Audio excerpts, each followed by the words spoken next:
ছেলে, অর্থাৎ মুসলমানদের যেমন আলেম বলা হয়, ইহুদি কিতাবের যে আসমানি কিতাবের আলেম আছে, সেই আলেম ধর্মগুরু ঘরের ছেলে আমি আপনার সফর সাথী হয়ে থাকতে চাই, আপনার সোবতে থাকতে চাই, আপনার সঙ্গে উঠা বসা ঘোরাঘুরি করতে চাই, আপনি যেখানে যাবেন আপনার সঙ্গে যেতে চাই। তবে কিন্তু একটা কথা, আমি আমার ইহুদি ধর্ম ছাড়ব না।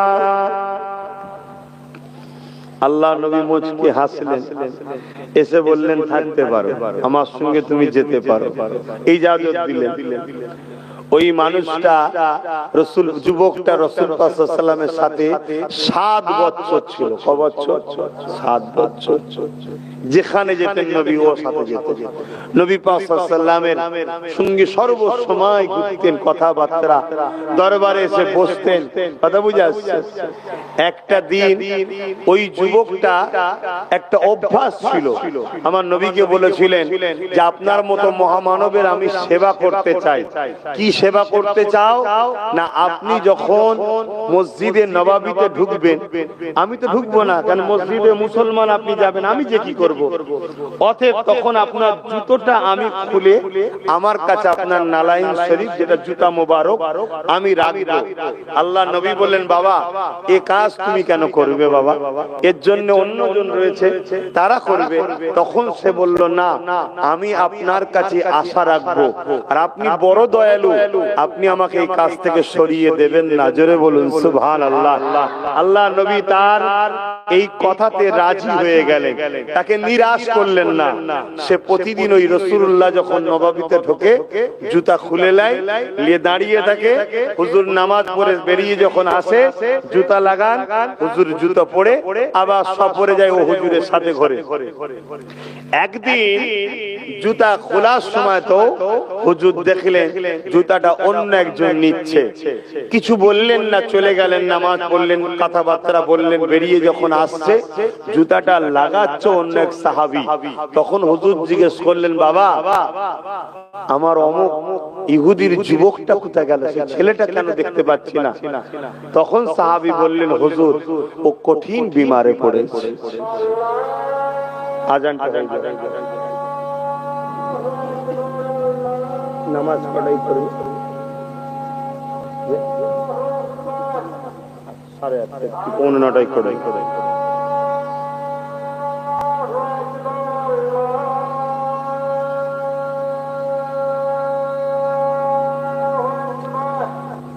আল্লাহু আকবার, আল্লাহু আকবার।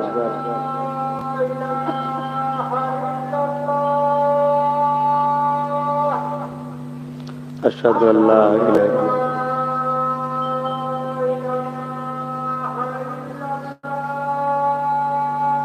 আশহাদু আল্লা ইলাহা ইল্লাল্লাহ।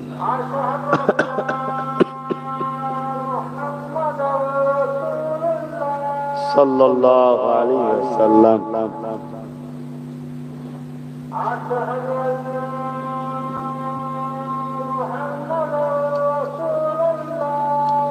সাল্লাল্লাহু আলাইহি ওয়াসাল্লাম।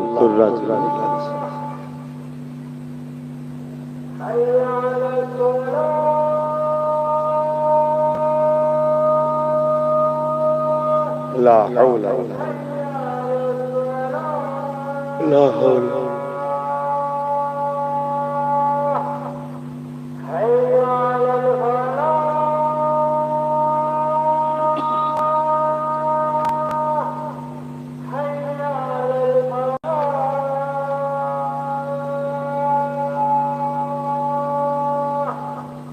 لا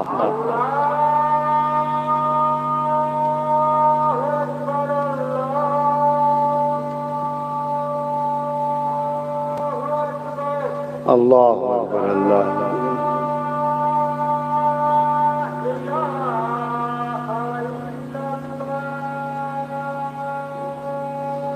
اللهم رب عزة آت محمد الوسيلة محمد لله إنك لا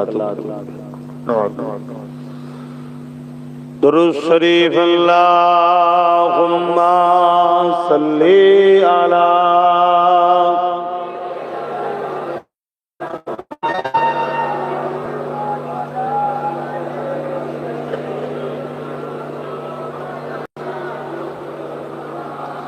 रातें भी मदीने की, बातें भी मदीने की, रातें भी मदीने की, बातें भी मदीने की, जीने में ये जीना है, क्या बात है जीने की। अरसा हो तैबा की जिस गलियों से गुजरे, अरसा हो तैबा की जिस गलियों से गुजरे, इस वक्त भी गलियों से खुशबू है पसीने की। আমার নবীকে আল্লাহ খুশবু বানিয়েছে, আমার নবী পাককে আল্লাহ খুশবু বানিয়েছে। কবে মক্কা মদিনা যেসব রাস্তা দিয়ে আল্লাহ রাসূল ঘুরেছে, আজও সেসব রাস্তায় হুজুরের খুশবু পাওয়া যায়। জোরে বলুন সুবহানাল্লাহ। আমার নবী এমন একটা খুশবু, আমার নবী পাক সাল্লাল্লাহু আলাইহি ওয়াসাল্লামের পাসিনা মুবারককে আম্মা জানরা গা থেকে নিয়ে পাত্রে ভরে রাখতেন। কেননা গরীবদের ছেলেরা যখন বিবাহ করতে যেত, তাদের তো আতর কেনার সামর্থ্য ছিল না, এই পাসিনা তাকে লাগিয়ে দেওয়া হতো। পুরো মজলিস, পুরো বিবাহ অনুষ্ঠান বলতো, ইতিহাস বলছে, গল্প নয়। এবং তারিখে হাদিস যে খুশবু পেয়েছো কোথায়, এ তো আরবের কোন জায়গায় পাওয়া যায় না। জোরে বলুন সুবহানাল্লাহ। আল্লাহ নবী যদি কোন রাস্তা দিয়ে যেতে, সাহাবারা পরবর্তী যদি রাস্তা দিয়ে যেত, সাহাবারা বুঝতেই পারতেন এখান থেকে হুজুর গেছেন। জোরে বলুন সুবহানাল্লাহ। খুশবু, আহা। এ বিষয়ে একটা কথা বলি শোনেন। ইসলামের চরম দুশমন ছিল আবু জেহেল। ওই আবু জেহেলের ছেলে ছিল ইকরামা। আবু জেহেল চেয়েছিল ইসলামকে মিটিয়ে দেবে। আজও যারা চাইছে ইসলামকে মিটাবে, তাদের সঙ্গে আল্লাহ দুই ধরনের ফয়সালা করবে। আগেও করেছে, আজও করবে। হয় তাদেরকে আল্লাহ একেবারে ফেরাউনের মতো মিটিয়ে দেবে, নচেত আমার আল্লাহ তাদেরকে ইসলাম কবুল করিয়ে দিনের খাদেম বানিয়ে দেবে। এ নওজওয়ানেরা, তার একটা নমুনা হলো হযরত উমর ফারুক রাদিয়াল্লাহু তাআলা, যিনি অস্ত্র নিয়ে বেরিয়েছিলেন আমার নবীকে শহীদ করে দেবেন। কিন্তু সেই অস্ত্র নবীর কদমে দিয়ে বলল, ইয়া রাসূলুল্লাহ, হাবিবাল্লাহ, আমি ওমর ভুল করেছি, আমি খাত্তাবের বেটা ওমরকে আপনার কদমে একটু জায়গা দেন। এই বলে ঈমানের কালেমা পড়ে তাম পৃথিবীর জালিমদের সিনাতে ওমর ফারুক এখনো আতঙ্ক হয়ে বসে আছে। প্রত্যেকটা জালিম এখন ওমর হুজুরের নাম শুনলে ভয় খায়, কখন যেন ওমরের কোন উত্তরসূরি না চলে আসে। কেন? আল্লাহ দুটো ফয়সালা করেছে, যারা ইসলামের বিরুদ্ধে লেগেছিল হয় তাকে হিদায়াত করে ইসলামের বড় খাদেম করে দিয়েছে। যেমন আমার দেশের বাবরি মসজিদে যিনি প্রথম আঘাত দিয়েছিলেন, আল্লাহ তাকে হিদায়াত করে 100টা মসজিদ বানাচ্ছে। জোরে বলুন সুবহানাল্লাহ। ইসলামের আলোকে যুগে যুগে মানুষ নিভাতে চেয়েছে, যারা নিভাতে চেয়েছে হয় ওই আলোয় তারা আলোকিত হয়ে গেছে, না হয় ওই আলোর রশ্মি সহ্য না করতে পেরে পুরো ছারখার হয়ে গেছে। দুটোর মধ্যে বুশ চেয়েছিল ইসলামকে মিটিয়ে দেবো, বুশের কন্যাকে আল্লাহ ইসলামের আলোয় আলোকিত করে কোরআনের হাফেজা বানিয়ে দিয়েছে। জোরে বলুন সুবহানাল্লাহ। আজকের দিনে তো আমার ভারতবর্ষ জুড়ে ইসলামের পিছনে একদল লোক লেগেছে। জানি এটা অবশ্যই রাজনীতি, শুধুমাত্র রুটি শাকার চক্রান্ত, কিন্তু এই রুটিতে সাথে গিয়ে হাজারো নিরীহ মুসলমান শহীদ হচ্ছে, হাজারো মসজিদ, হাজারো মাদ্রাসা শহীদ হচ্ছে, বেউজ্জতি হচ্ছে। মনে রাখবেন, এই জুলুম যারা করছে এদের সঙ্গে দুটোর মধ্যে একটা বিচারীরা পাওনাদার। হয় ইসলামের আলোতিরা পুরো ছারখার হয়ে যাবে, আর না ইসলামের আলোতে এরা অবশ্যই সেদিন বেশি দিন নয় দলে দলে ইমানের কালেমা পড়ে সব মুসলমান হয়ে যাবে। জোরে বলুন সুবহানাল্লাহ। আপনি মিলিয়ে নেবেন আমার কথা, আমি থাকি চাই না থাকি, ইতিহাস হাজার হাজার বছর ধরে এটাই ইতিহাস হচ্ছে। আবু জেহেল ছিলেন ইন্টারন্যাশনাল ইসলামের বড় দুশমন। সেই আবু জেহেলের ছেলে ইকরামা, সে একদিন রাস্তা দিয়ে যেতে লেগেছে, সেও ছিল বাপের মতো ইসলামের বড় দুশমন। আমার নবী পাককে বড় ঘৃণা করত, নবী পাকের বিরুদ্ধে অনেক রকম ষড়যন্ত্র চালিয়েছিল, বাপের কাঁধে কাঁধ মিলিয়ে চলতো। কিন্তু রাস্তা দিয়ে একদিন এদিক দিয়ে যায়, ওদিক দিয়ে আমার রাসূলুল্লাহ রাস্তা দিয়ে আসে। যখন আমার নবী পাকের চেহারা দিকে নজরটা পড়েছে, আর আবু জেহেলের ছেলে ইকরামা যে এত নবী পাকের বিরুদ্ধে ষড়যন্ত্র করত, এত জুলুম করেছে, এত অত্যাচার করেছে, এত পিছনে ক্ষতি করার চেষ্টা করেছে, ইকরামা যখন আমার নবী পাককে দেখতে পায় আর নিজেকে কন্ট্রোল করে রাখতে পারেনি। এই যুবকেরা বুঝাবার জন্য বলছি, নবীর সঙ্গে তো কারো তুলনা হয় না। যেমন লোহা নিজেকে কন্ট্রোল রাখতে পারে না, চুম্বকের কাছে ছুটে চলে যায়, আমার রাসূলুল্লাহর কাছে ইকরামার কন্ট্রোল করতে পারলো না, ছুটে গিয়ে আমার নবীকে জড়িয়ে ধরে ফেলেছে। তখনও কিন্তু কলেমা পড়েনি, তখনও দুশমনী ছিল, কিন্তু হুজুরকে দেখে থাকতে না পেরে জড়িয়ে ধরে ফেলেছে। কেন আমার হুজুরকে আল্লাহ এত সুন্দর করেছিলেন, চেহারাতে, আখলাকে, ব্যবহারে, আদর্শে, কোন দিক দিয়ে বলবো বলেন না। আহারে হযরত ইউসুফ আলাইহিস সালাম জিনার চেহারা দেখে মিশরের নারীরা হাতের আঙ্গুল কেটেছিল, হুজুরের দিকে তাকিয়ে তাকিয়ে পুরো আঙ্গুল দুটুকরো হয়ে গেছে, একবারও তারা কষ্টটা বুঝতে পারেনি, এত হুজুরকে দেখতে ছিলেন। আর ইউসুফ নবীকে জিজ্ঞেস করে এত সৌন্দর্য পেলে কোথায়? ইউসুফ নবী বলছে, এ সৌন্দর্য জামালে মুহাম্মদ রাসূল থেকে পেয়েছি। জোরে বলুন সুবহানাল্লাহ। ইউসুফ নবীকে দেখি এই হাল হয়, তো হুজুরকে দেখে আহারে আকাশের চাঁদ বলে, হুজুরকে দেখে আমার লজ্জা লাগে, আমার দাগ আছে, হুজুরের চেহারায় দাগ নাই। জোরে বলুন সুবহানাল্লাহ। তো ভাইরা আমার, একদিন আম্মা জান আয়েশা হুজুর অর্থাৎ আমার রাসূলুল্লাহর স্ত্রী, আমাদের আম্মা জান হন, হুজুরের আহলি আমাদের আম্মা জান, নিজের মায়ের সম্বন্ধে যদি খারাপ ধারণা হয় কাবিরা গুনাহ হবে, বেঈমান হবে, কিন্তু রাসূলের স্ত্রী সম্বন্ধে শোনো মশলা গুনাহ, যদি একটা যাররা পরিমাণ খারাপ ধারণা কখনো দিলের মধ্যে গাওয়া দেয় আর তওবা যদি না পড়ো, এটা যদি তুমি অ্যাকসেপ্ট করে নাও, মনে রাখবে তুমি কাফের হয়ে যাবে। নবীর স্ত্রী নিজের মায়েদের থেকে আমাদের কাছে অনেক সম্মানীয় মা, কেন তারা রাসূলের সঙ্গে ছিলেন। জোরে বলুন সুবহানাল্লাহ। তো যাই হোক, আম্মা জান আয়েশা হুজুর বসে আছেন, আমার রাসূলুল্লাহ তিনার স্ত্রীর কোলে মাথা দিয়েছেন, আমাদের আম্মা জান তিনার স্ত্রীর কোলে মাথা দিয়েছে, দিয়ে চুপ করে আছে। আম্মা জান আয়েশা হুজুর একবার হুজুরের মুখ দেখে, আর পূর্ণিমার চাঁদ, চৌদ্দবী চাঁদ, পুরো গোল চাঁদ আকাশের চাঁদের দিকে দেখে, আর হুজুরের মুখ দেখে। আল্লাহ নবী চোখ বন্ধ করেই রয়েছেন, বলছেন আয়েশা কি দেখছেন? হয়তো আমাদের মধ্যে ভাবতে পারে চোখ বন্ধ করে দেখছে কি করে, আরে চোখ বন্ধ করে নবীর গোলাম খরিবের নওয়াজ সাতটা জমিন সাতটা আসমান দেখেছে। জোরে বলুন সুবহানাল্লাহ। আর হুজুর তো অনেক বড় বিষয়, হুজুরের গোলাম খরিবের নওয়াজ, জানেন তো নাকি? নবীর গোলামের যদি এই হাল হয় তাহলে নবীর কি হাল? তো ওই সময় আম্মা জান বললেন, চোখ কটা? চোখ কটা? জোরে বলো, দুটো নয় তিনটে। চোখ কটা? একে চন্দ্র, দুয়ে পক্ষ। হ্যাঁ, একটা ঈশ্বরচন্দ্র বিদ্যাসাগর অমুসলিম ঘরে জন্ম হয়ে তিনটে চোখ দেখতে পাচ্ছে, আর আমরা মুসলমান তিনটে চোখ পাইনি। আর একটা হলো কালবের চোখ, অন্তরের চোখ। উযকুরুল্লাহ যিকরান কাসীরা, অন্তরের চোখ খুলতে গেলে আল্লাহর জিকির করতে হবে। আমরা যা পাপ করি এখানে একটা আয়না আছে, দাগ পড়ে, কালো পড়ে। যেমন একটা বাতি আপনি জ্বালিয়েছেন, বাতির চতুর্দিকে কাঁচ থাকে, দেখবেন ওই কাঁচটা আস্তে আস্তে ময়লা পড়ে পড়ে পড়ে বাতির রশ্মি আর বাইরে আসে না, ওটাকে পরিষ্কার করে দিলেই আবার রশ্মি। এই কালবটা হলো বাতি, একটা নূর জ্বলছে, সে মুসলিম হোক আর অমুসলিম হোক, সমস্ত মানুষের এখানে একটা বাতি আছে, নূর, আলো জ্বলে।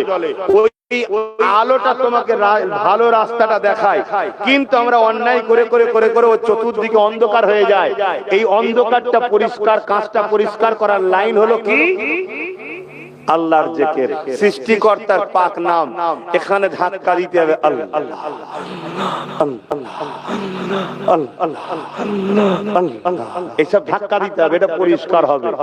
কিছুক্ষণ করার পরে দেখবেন আপনার চোখ দিয়ে অটোমেটিক পানি এসছে, তার মানে কি আপনার ভেতরের নরমি ভাব আসছে, গরম অহংকার জাল্লাদি যেটাকে বলা হয় কঠোর ভাবটার সাথে মিটছে, এবারে তুমি দিল থেকে নরম হচ্ছে।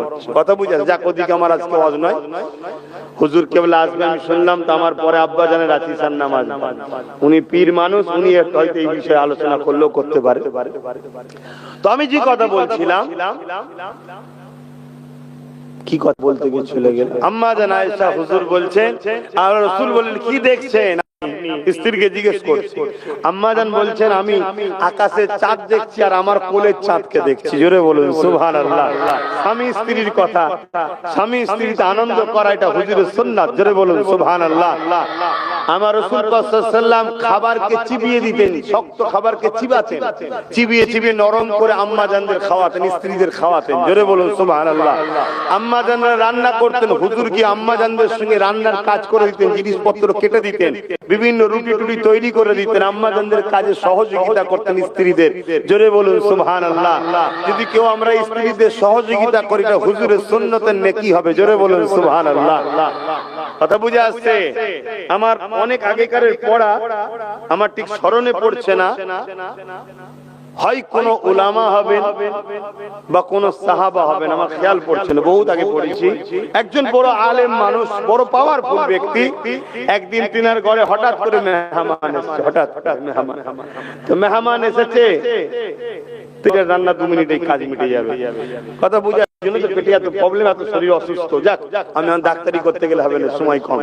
সেই জায়গায় ওই গলায় মেরেছে হাড়ি মাথাতে, মাথা ঢুকে গলায়, হাড়ির কানাটা তো মোটা হয় মাটির, ওইটা ঝুলেছে। ওই অবস্থায় হুজুর বাইরে বেরিয়েছে। মুরিদ জিজ্ঞেস করছে হুজুরই কি অবস্থা?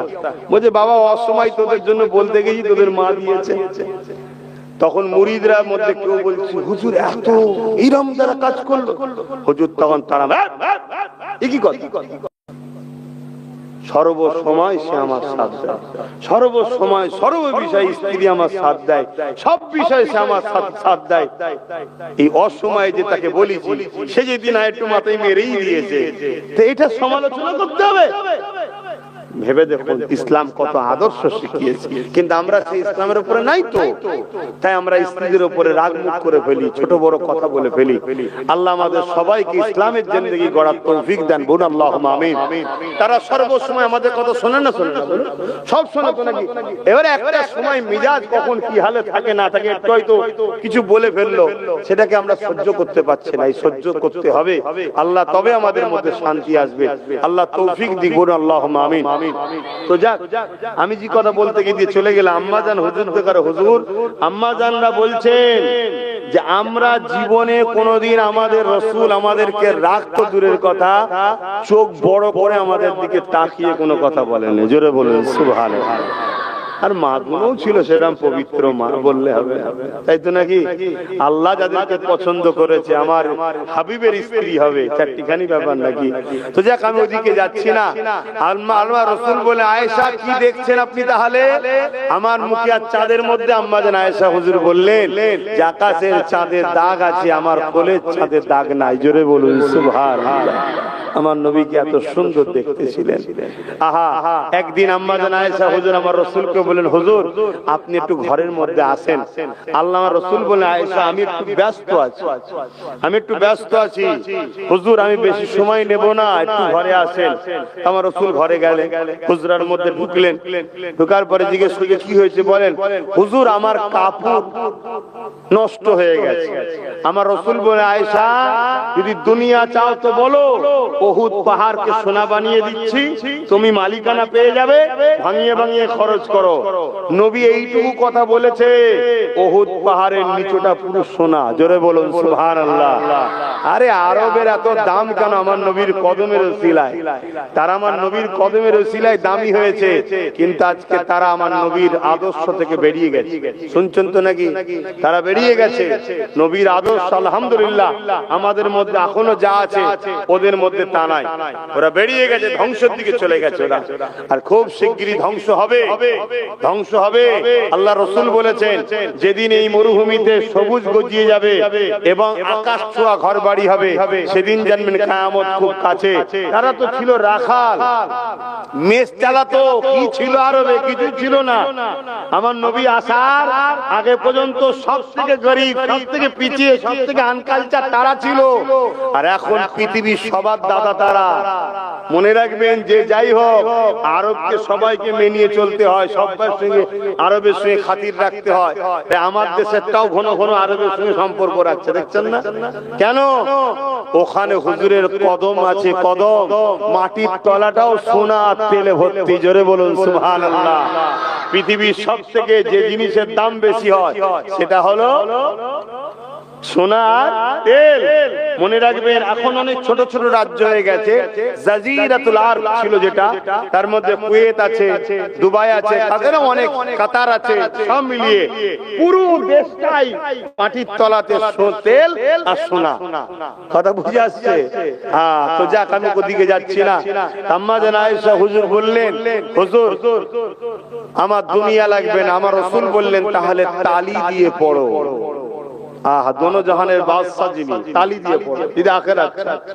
আম্মা জান বললেন, হুজুর তালি দিয়েই পড়ছি তো, এতগুলো তালি দিয়েছি, কিন্তু তালি যে দেবো, ভালো করে শোনেন, তালি যে দেবো, সেলাইটা যে করবো, এর জন্য বাতি দরকার। বাতির মশলাটাও নাই, তখন এরকম বাতি নাই, মশলাওয়ালা বাতি, সে মশলাটাও নাই। তাই আপনাকে ডেকেছি, আপনার চেহারায় আমার ঘর আলো হয়ে গেছে, দেখুন। জোরে বলুন সুবহানাল্লাহ। তাই বসে বসে একটু সেলাই করব। জোরে বলুন সুবহানাল্লাহ। আম্মা জান আয়েশা হুজুর থেকে আরো রায়াত আছে যে আমাদের যখন সুই হারিয়ে যেত, খুঁজে পেতাম না, হুজুর আসতো, হুজুরের শরীরের জ্যোতিতে, লাইটে আমাদের ঘরে এত আলো হতো, ওই সুইটা আমরা খুঁজে পেতাম। জোরে বলুন সুবহানাল্লাহ। আর এক রায়াতের মধ্যে আছে, একদিন আমার রাসূল পাক সাল্লাল্লাহু আলাইহি ওয়াসাল্লামকে আম্মা জান জিজ্ঞেস করতেন, হুজুর আপনি কেমন মানুষ? ও ভালো ধরে, আপনি কেমন মানুষ? স্ত্রী বলছে কেমন মানুষ? স্ত্রীর থেকে স্বামীর কাছে বেশি আপন কেউ হয়? বলুন। মা আপন ঠিকই, কিন্তু যতটা ক্লোজ স্বামী স্ত্রীর সম্পর্ক হয়, অতটা ক্লোজ মাও জানে না। কেন? ছেলে একটু বড় হয়ে যাওয়ার পরে মায়ের কাছেও পর্দা করতে হয়, জানেন তো নাকি? কিন্তু স্ত্রীর কাছে কোনো পর্দা আছে? কথা বলেন। এটা তো আল্লাহর সৃষ্টি, সৃষ্টিকর্তা তো সৃষ্টি, ওখানে কোনো পর্দাই নাই, ঠিক তো নাকি? দুজনে একে অপরের কাছে এত ক্লোজ, যেখানে এই তৃতীয় কেউ এত ক্লোজ হয় না। সেই স্ত্রী রাসূলকে বলছেন, আপনি কেমন মানুষ হুজুর? আর আজকে আমাদের সমাজে একটা কথা বেরিয়েছে, ওই অমুসলিমদের অর্থ পরিচালিত বক্তা রাসূল নাকি আমাদের মতো মানুষ। বলে না? বলে না? বলুন নাউজুবিল্লাহ। বলে। আম্মা জান আয়েশা হুজুরের এই কথা শুনে আল্লাহর নবী বললেন, একটা দুপাট্টা নিয়ে আসো। দুপাট্টা মানে ওন্না, দুপাট্টা নিয়ে আসলো। আল্লাহর নবী দুপাট্টাকে আম্মা জানের হাতে দিলেন, এরকম করে মজবুত করে নিজের পেটের কাছে দিয়ে এই জোর মুখ দুটো আম্মা জানের হাতে দিলেন, দিয়ে বললেন, পিছন থেকে টানো আয়েশা। আম্মা জান আয়েশা হুজুরকে বললেন, পিছন থেকে টানেন। আম্মা জান আয়েশা হুজুর পিছন থেকে টানলেন। যখনই টানলেন, আমার রাসূল একটু লুজ দিলেন। লুজ দিলে কি হবে? আম্মা জানের কোলে চলে গেলেন। স্বামী স্ত্রী, স্বামী স্ত্রীর কোলে গেলেন, আম্মা হাসলেন। অর্থাৎ স্বামী স্ত্রী আনন্দ করা, এটা হলো সুন্নাত। জোরে বলুন সুবহানাল্লাহ। তো সেই জায়গা আম্মা জান বললেন, হুজুর আপনি যদি লুজ দেন তো টানবো কি করে? আল্লাহ রাসূল বললেন, ঠিক আছে টানো। আবার টানলেন, আবার রাসূল পাক সাল্লাল্লাহু আলাইহি ওয়াসাল্লাম আম্মা জানের সঙ্গে একটু আনন্দ করলেন, লুজ দিলেন, আবার কোলে চলে গেলেন, আম্মার কোলে শুয়ে পড়লেন।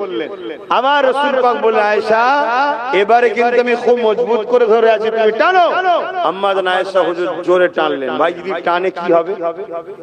হয় হুজুর পড়ে যাবে, না একটা গাঁট খুলে যে অপরটা আম্মা জান হাতে চলে যাবে, নাই হুজুরের এখানে যেটা ছিল ছিঁড়ে যাবে, চতুর্থ কিছু হবে?